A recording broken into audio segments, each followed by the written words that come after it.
कमर और आज जो है हम बात कर रहे हैं आर्ट ऑफ टीचिंग की, जिसको पेडागोजी कहते हैं।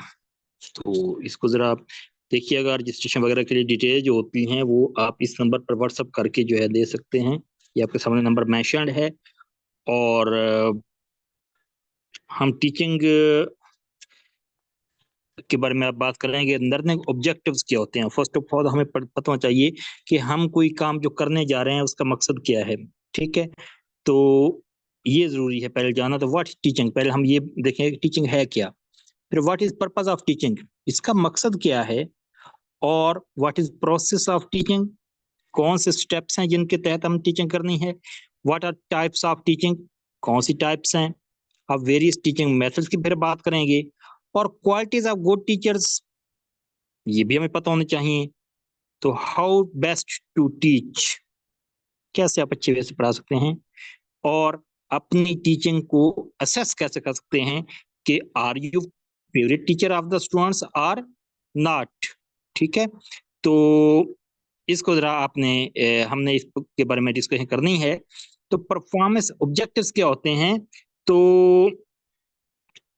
One can perform better in communicating a message to any audience in future. ठीक है, कम्युनिकेशन जो होती है टीचर के लिए वो बहुत जरूरी है। कम्युनिकेशन फर्स्ट ऑफ ऑल, उस पर अब हम फिर बात करते हैं। तो उसके बाद आते हैं he can use any one of the method as such or with modification in future। अगर आपकी कम्युनिकेशन पहले ठीक नहीं थी तो फ्यूचर में आप उसको मॉडिफाई करेंगे। One can develop automatism and extempore teaching by understanding these concepts and practices. तो इसको हम नेक्स्ट प्रोसीड करेंगे। तो व्हाट इज टीचिंग, पहले हम बात करेंगे टीचिंग क्या है। What is teaching, teaching process intended for learning by inducing a behavioral change in the taught। जिसको आपने पढ़ाया है उसके बिहेवियर में चेंज आएगी। आपने जो है वो क्या किया है, उसको कुछ लर्निंग प्रोवाइड की है। It is an art of communicating a message with impact on audience, audience पर आपका इम्पैक्ट कितना गया है। और pedagogy art of or profession of teaching जो है इसको क्या कहते हैं, पेडागोजी कहते हैं। What is pedagogy, pedagogy is art और प्रोफेशन ऑफ टीचिंग या साइंस ऑफ टीचिंग भी इसे हम कह सकते हैं। तो पर्पज ऑफ टीचिंग क्या है, क्यों पढ़ाते हैं भाई। टीचिंग क्रिएट्स नॉलेज, टीचिंग ये काम करती है, टीचिंग के ये पर्पसेस हैं, टीचिंग के ये चीजें हैं। Teaching creates knowledge, awareness and feelings in the taught and brings about behavioural change. और उसके बिहेवियर में क्या होती है, उसके बिहेवियर में जो है वो चेंज आती है टीचिंग के as a result of teaching. अब प्रोसेस ऑफ टीचिंग क्या है। टीचिंग प्रोसेस में ये देखिएगा, ये चीजें हमारी हैं सामने आती हैं कि टीचिंग प्रोसेस जब हमने स्टार्ट करना है तो हमने किस किस वे से जो है ये करना है, ये क्या क्या चीजें हमें चाहिए होंगी। एक तो है मास्टरी ऑफ सब्जेक्ट, टीचिंग करने वाला की पूरी ग्रिप हो अपने सब्जेक्ट के ऊपर। उसके बाद है अंडरस्टैंडिंग द स्टूडेंट्स, स्टूडेंट को भी समझना है, उनका IQ लेवल देखना है, उनका एज फैक्टर देखना है, उनकी क्वालिफिकेशन देखनी है। ठीक है, ये सारी चीजें, उनका बैकग्राउंड देखना है और फिर जो है प्रोसीड करना है। और नेक्स्ट जो है वो है स्टूडेंट्स, स्टूडेंट्स कैसे हैं। ठीक है, और टीचिंग स्ट्रेटजी आपकी क्या है और सब्जेक्ट मैटर क्या है, ये सारा का सारा जो है ये जरूरी है for the process of teaching. अब लर्निंग सेकंड है हमारे पास, हम सीखते क्या हैं। ठीक है, क्या क्या चीजें सीखते हैं। कोग्निटिव डोमेन है हमारी, टीचिंग में ये चीजें आती हैं। नॉलेज है आप देंगे, एटीट्यूड देंगे, प्रैक्टिस देंगे। अब जो नॉलेज का ताल्लुक है वो नोइंग से है, और नोइंग का ताल्लुक जो है कोग्निटिव डोमेन से है। कल आपने किया था जैसे cognitive domain of the Bloom taxonomy. उसके बाद एटीट्यूड्स हैं, एटीट्यूड बीइंग, चीजें ऐसे कैसी हैं। ये है साइकोमोटर डोमेन से इसका ताल्लुक है। और डूइंग, कर कैसे रहे हैं, प्रैक्टिस का मतलब है डूइंग, कर कैसे रहे हैं, हाउ टू डू। ठीक है, तो ये आपकी जो है ये क्या है, ये आपकी इफेक्टिव डोमेन से इसका ताल्लुक बनता है। अब हम नेक्स्ट प्रोसीड करते हैं कि teacher learns while teaching, teacher जो है वो सीखता भी है पढ़ाते हुए। अब cognitive domain with knowledge and psychomotor domain जो है विद फीलिंग और इंटरेस्ट के साथ जो है डील करती है आप, ठीक है।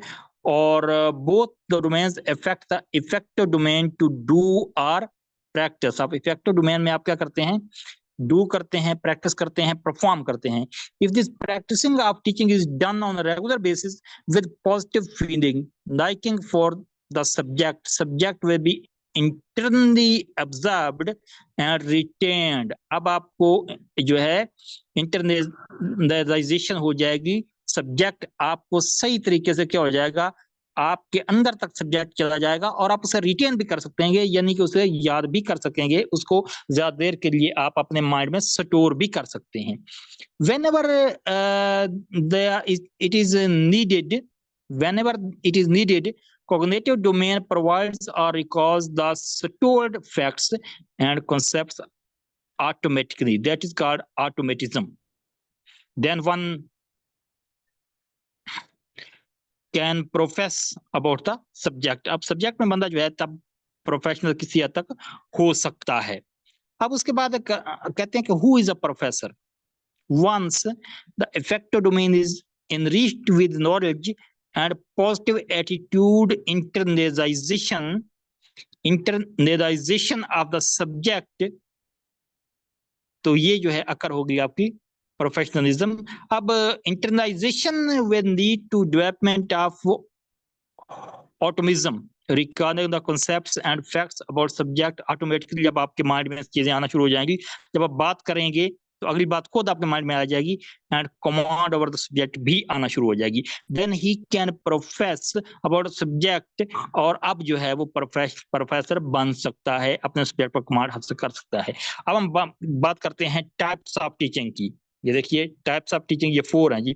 एक है एक्टिव टीचिंग, दूसरी है पैसिव टीचिंग, तीसरी है लर्नर ओरिएंटेड या लर्नर सेंटर्ड भी कहते हैं, और नेक्स्ट है टीचर सेंटर्ड या टीचर ओरिएंटेड। अब मेथड ऑफ टीचिंग की बात करेंगे तो मेथड ऑफ टीचिंग ये है, लेक्चर मेथड है, लेक्चर डिस्कशन है, सेमिनार्स हैं, सिंपोजियम है, पैनल डिस्कशन है, ग्रुप डिस्कशन है, ट्यूटोरियल है, रोल प्ले, इंटीग्रेटेड टीचिंग है, हॉरिजॉन्टल वर्टिकल हम मिक्स कर रहे होते हैं, टॉकिंग पॉइंट सेशंस हैं, वर्कशॉप्स हैं, कॉन्फ्रेंसेस हैं। तो ये मुख्तलिफ टीचिंग्स की जो है ना वो टीचिंग के मेथड्स हैं। इन पर हम ऑलरेडी जो है एक लेक्चर हो चुका है। अब क्वालिटीज ऑफ गुड टीचर्स क्या हैं, गुड कॉन्सेप्ट हो, थ्रू आउट प्रिपरेशन हो, सब्जेक्ट पर कमांड हो, ऑर्गेनाइज कंटेंट हो, कंटेंट जो आप प्रोवाइड कर रहे हैं उसमें एक सीक्वेंस हो, बिखरी हुई मालूमात ना हो, good quality and optimum quantity, ठीक है, क्वालिटी भी गुड हो जो आप प्रोवाइड कर रहे हैं और क्वालिटी भी अच्छी हो, सीक्वेंस हो, रेलेवेंस हो, टू द पॉइंट बात हो, और लर्नर ओरिएंटेड हो, लर्नर के इंटरेस्ट और एप्टीट्यूड और इंटरेस्ट से हट के उनकी नीड्स के अकॉर्डिंग टू हो। अब how to teach, set introduction. Teaching practice के लिए क्या करेंगे, पहली बात आप जो है सेट इंट्रोडक्शन इंट्रोड्यूस करेंगे, टॉपिक की ऑर्गेनाइजेशन होगी, स्टेप्स होंगे, कौन सी चीज कहां पर पड़ी है, कौन सा स्टेप आपने कौन सा पहले करना है, रीइंफोर्समेंट और स्टिमुलेशन होगी, और उसके बाद आप समराइज करेंगे। समराइज करने के बाद जो है आप इस टॉपिक को जो है वो क्या करेंगे, वाइंड अप करेंगे। ठीक है जी, इसकी हम डिटेल्स में जाते हैं जरा कि सेट इंट्रोडक्शन क्या है। Bringing the method mood off the audience into topic. पहली बात कि टॉपिक का ये पढ़ने का मूड बनाना है, माइंड बनाना है। अभी आप लोगों का जैसे मैं रिकॉर्डिंग से पहले माइंड बना रहा था कि यार ये होती क्या है, पेडागोजी क्या होती है, टीचिंग क्या होती है, ठीक है, आपका प्रीवियस नॉलेज भी चेक हो रहा था। और ये make sure that your audience is ready to receive the message you are going to deliver by any means which will make them attentive and receptive। like attentive भी होना है, receptive भी होना है, रिसीव भी करना है इसको। वैसे वर्बल क्वेश्चनिंग भी है, वो मैं अभी अब से कर रहा था, हैंड आउट्स भी आपको दिए जा सकते हैं, और प्रॉब्लम एक्सरसाइज वगैरह भी दिए जा सकते हैं, यार ये करें जरा, उसके बाद हम आगे प्रोसीड करते हैं। ठीक है, इंट्रोडक्शन टू टॉपिक है कि introduce the topic to the student by means of title बताएं आपसे, जैसे भी मैं बता रहा था आपको, लर्निंग ऑब्जेक्टिव बताएं हम क्यों ऐसा कर रहे हैं, और परफॉर्मेंस ऑब्जेक्टिव बताएं। उसके बाद ऑर्गेनाइज द टॉपिक, तो prepare lesson plan keeping in mind, relevance एक तो हो कि आपने पढ़ाना क्या है, सीक्वेंस हो, एडिटिंग हो, चेंज हो सकती है, टाइम मैनेजमेंट भी जरूरी है। रिइंफोर्समेंट क्या है, make the lesson both comprehensive and interesting, comprehensive बनाना है, इंटरेस्टिंग बनाना है।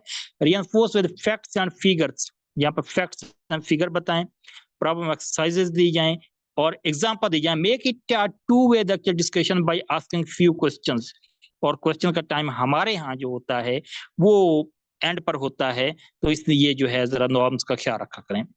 अब स्टिमुलेशन जो है यहाँ पर वो क्या है कि make it more interesting and lively by repetition of the main points, and पर मेन पॉइंट्स भी रिपीट कर देते हैं, और स्ट्रेसिंग द इंपॉर्टेंट वंस, जो ज्यादा जरूरी हैं उन पर ज्यादा जोर देते हैं, और pauses to make something more effective, जहां पर थोड़ा सा रुक जाए बंदा तो फिर समझ जाए कि ये कोई चीज इंपॉर्टेंट है। रेलिवेंट पर्सनल एक्सपीरियंस भी शेयर किए जाते हैं।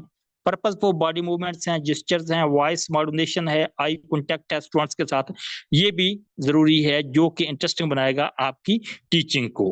उसके बाद teacher is the main one, teacher teach not the black board, PPT या ओएचपी वगैरह ये नहीं पढ़ाती, क्योंकि ये देखिएगा ये आपको मटेरियल तो मुख्तलिफ सोर्सेज से मिल जाता है, लेकिन जो टीचर बात बता रहा होता है आपको वो ज्यादा याद रहती है। अब टीचिंग फ्लो होती है, teaching flow of thoughts, stream of thoughts, बहुत सारी बातें एक के बाद दूसरी बात जा रही होती है। It is continuous process, hence there should be no unwanted interruption, interruption teaching के दौरान नहीं होनी चाहिए, वरना फिर ये फ्लो होता है, ये क्या होता है, ये फिर फ्लो नहीं होता, फिर भी टर्बुलेंट फ्लो बन जाता है। स्ट्रीम ऑफ थॉट्स कैसे जा रही है, ठीक है ना, आपको नजर आ रही होगी स्ट्रीम ऑफ थॉट। हम समराइज करना है चीजों को, समराइज करना है your lecture by checking whether you have explain और the learning objective you have chosen, जो ऑब्जेक्टिव आपने चूज किए हुए हैं वो तमाम के तमाम आपने डिस्कस कर दिए हैं।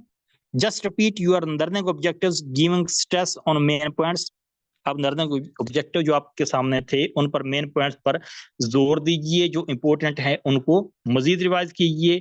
Please note that summarization is not evaluation or assessment of the impact of your lecture, आपके लेक्चर का कितना असर रहा है स्टूडेंट्स पर, ये जानना समराइजिंग का मकसद हरगिज नहीं है। It completes just delivery of lecture, ये सिर्फ डिलीवरी ऑफ लेक्चर बताती है, but does not measure the impact of the lecture on the audience, audience को समझ आई है या नहीं आई, इस बात को ये बिल्कुल जो है वो डिस्कस नहीं करती। समरी आपने जो पढ़ाया है वो ही रिपीट करना है, उसके इंपॉर्टेंट पॉइंट्स जो है वो रिपीट करने होते हैं। अब एवेल्युएशन या असेसमेंट क्या है, कब करनी है, ये can be done in several ways, बहुत सारे इसका तरीकाकार हैं जिससे कर सकते हैं। वन साइडेड, टीचर खुद भी एवेल्युएशन कर सकता है, टू साइडेड हो सकती है, टीचर भी अपनी एवेल्युएशन कर सकता है स्टूडेंट्स की, और स्टूडेंट्स जो है अपनी एवेल्युएशन बाय देयर पीयर्स, अपने एक दूसरे दोस्तों को से साथ एवेल्युएशन कर सकते हैं।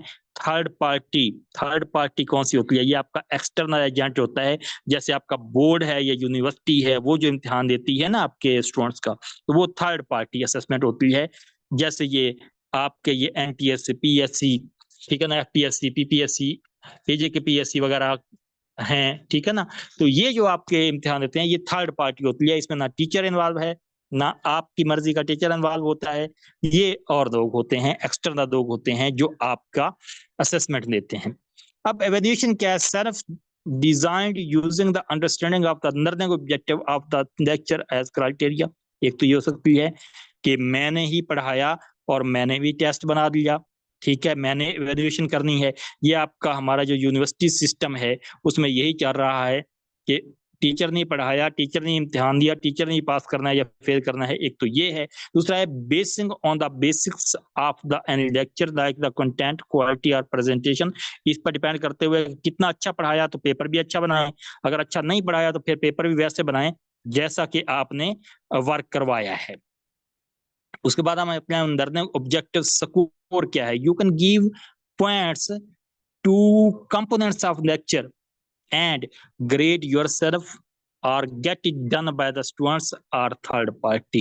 ठीक है, आपने देखा होगा इम्तिहानों के सेमेस्टर के एंड पर यूनिवर्सिटी में एक परफॉर्म आपको दिया जाता है, कुछ यूनिवर्सिटीज में दिया जाता है कि टीचर ने क्या पढ़ाया, टाइम पर आते थे, लेक्चर डिलीवर करते थे, समझ आती थी, ये सारा कुछ। एग्जाम्पल है 10 मार्क्स स्कोर है, 1 mark for each set induction, organizing lesson, reinforcement, stimulation, vocal creativity कितनी है, एक्सप्रेशन कैसे हैं, रेलेवेंस है कि नहीं है, सीक्वेंस है, प्रिपरेशन ऑफ स्लाइड्स है, यूजफुलनेस टू द स्टूडेंट्स है।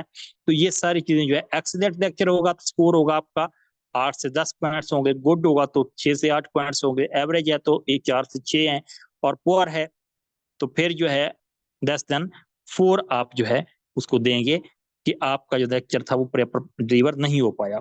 वर्दी points to remember regarding teaching जो है, पॉइंट्स क्या हैं? टीचिंग एक आर्ट है, not just reading from a book and reproducing in the classroom.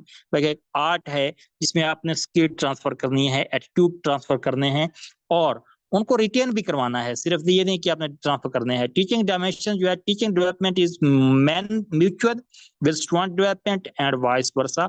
Students की डेवलपमेंट है तो टीचर भी डेवलप हो रहा है, स्टूडेंट्स में डेवलपमेंट नहीं आ रही तो फिर टीचर भी डेवलप नहीं हो रहा। ठीक है, उसके बाद है मैनेजिंग द स्टूडेंट्स, स्टूडेंट को मैनेज करना है। Don't throw blame on the students for your failure to create impact with your lecture. अगर आपकी समझ नहीं आ रही तो उसका इल्जाम सिर्फ स्टूडेंट्स पर ना दें, बल्कि देखें अपने गिरेबान में भी थोड़ा झांक दें। ठीक है, तो जरूरी नहीं है कि स्टूडेंट निकम्मे हो, आप में भी खामी हो सकती है, लेकिन बहरहाल थोड़ा देख लेना चाहिए। Students are immature this less skilled, student की राय की इतनी ज्यादा अहमियत ना दें, क्योंकि आप देखिएगा, जरा ये भी नोट कीजिएगा कि स्टूडेंट्स, ज्यादातर मेजॉरिटी ऑफ स्टूडेंट्स हैं वो पढ़ाने वाले टीचर को पसंद नहीं करते, क्योंकि पढ़ाने वाला थोड़ा स्ट्रिक्ट होता है, थोड़ा वर्क जो है ना वो रूल्स एंड रेगुलेशन का पाबंद होता है, तो उसको जरा डायरेक्ट नहीं करते, थोड़ा सा डाइट मोड में।